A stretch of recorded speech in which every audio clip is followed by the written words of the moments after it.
My name's Andrew. I and Helen have a small business. We import wine from Georgia to the UK, only from Georgia, which means we have the tough job of going to Georgia a couple of times a year and tasting lots of wines, which, as you can imagine, is a great ordeal for us.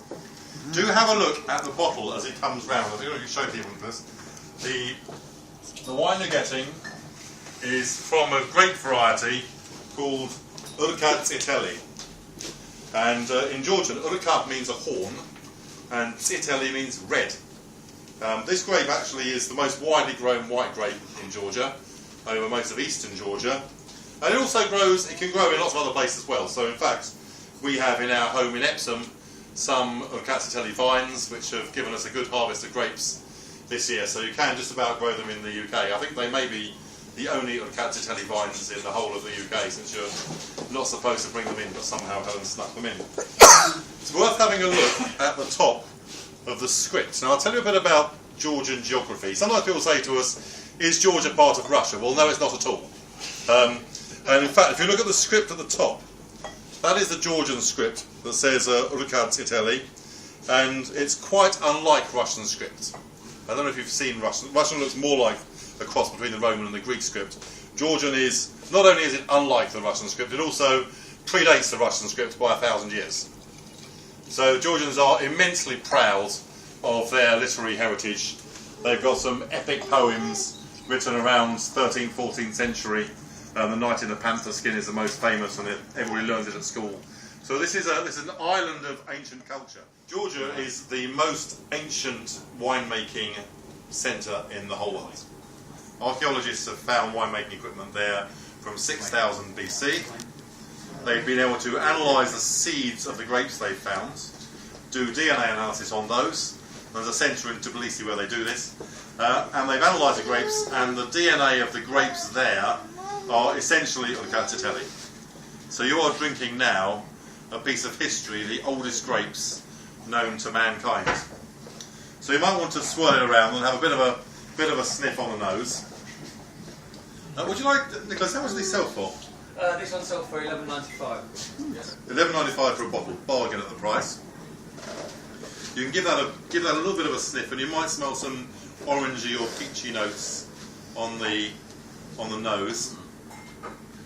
And then you might like to take a sip. It's quite low in acidity, this wine. As well as producing this Urquell, it produces large volumes of sort of homemade wine. So the thing you should look for is we're going to taste two different white grapes, both from eastern Georgia.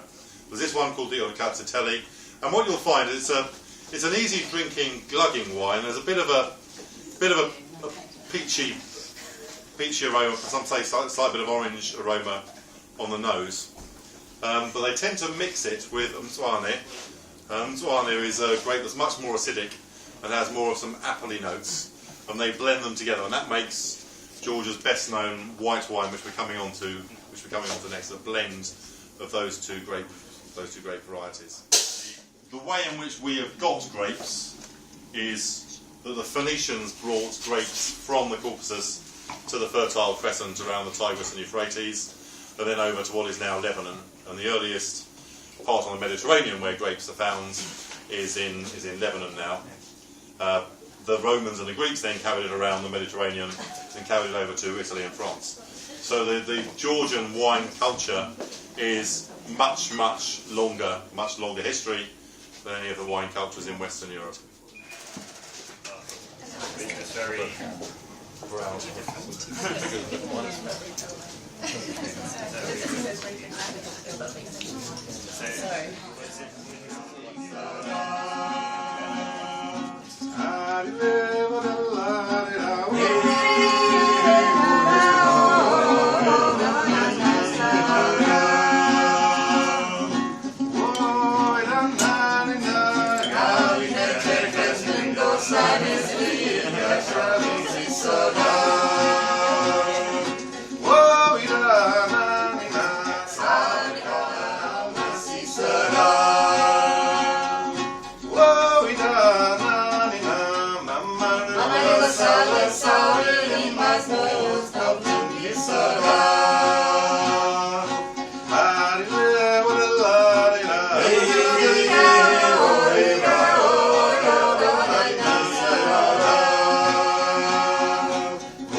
Good, it tastes like it's the real thing, it tastes like the real thing. That's good.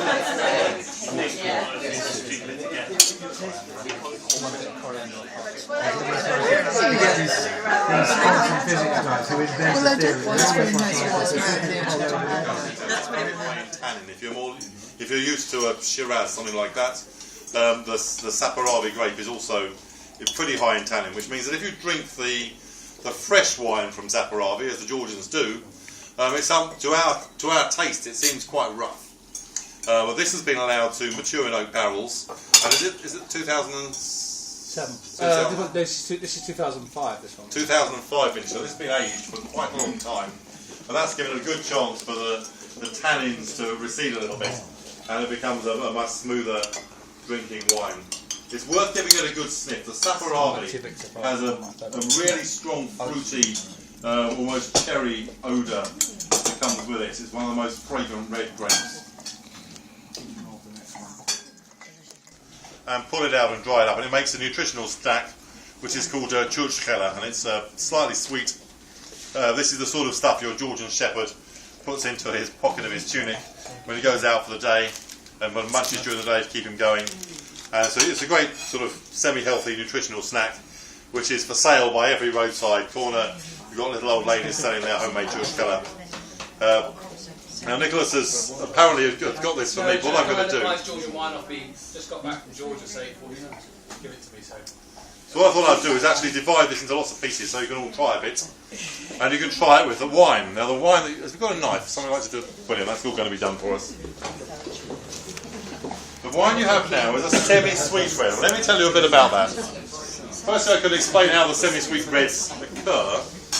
They're generally from higher in the mountains, and they ferment them in the underground clay jars. But higher in the mountains, the first frost comes sooner, and they stop fermenting sooner. So you end up with a wine that still has some of the sweetness in from sugar that's not been converted to alcohol.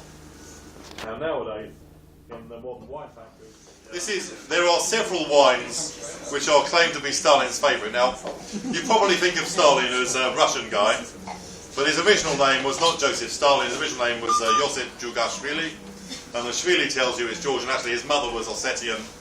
He was Georgian. He lived in the village of Gori, which is now a small town. And if you go to Gori, there is a museum in honour of Stalin. It was built in the Soviet era, but it's still working. And the little old ladies who show you around, they honestly believe that Stalin was the greatest man who ever lived. So you get perhaps an unusual perspective on Stalin by going around the museum in Gori. You can go into his railway carriage. You can see lots of pictures of him being a glorious revolutionary. You can hear all about the stories of how he funded his early revolutionary activity by robbing banks in Baku.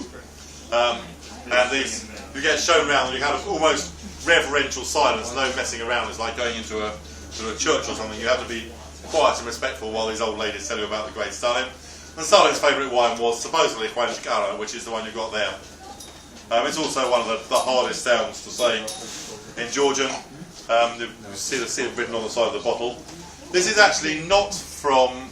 Oh, thank you. This is not from the eastern region. This is from an area called Raja. And you may have seen in the news in 2008, Putin, you get confused easily.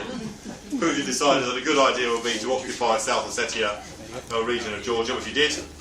And Raja is right next to that region. Raja is where they make these grapes. It's made from two breeds of grapes, one called Alexandria and Mujuretuli, and they blend them together to make this semi-sweet red wine. A lot of people who come to these tastings, you've not tasted a sweet red before. The Russians love the sweet reds. They're popular to go with food. Goma! Jos! Goma! Jos! Goma! Jos! Jos! Jos!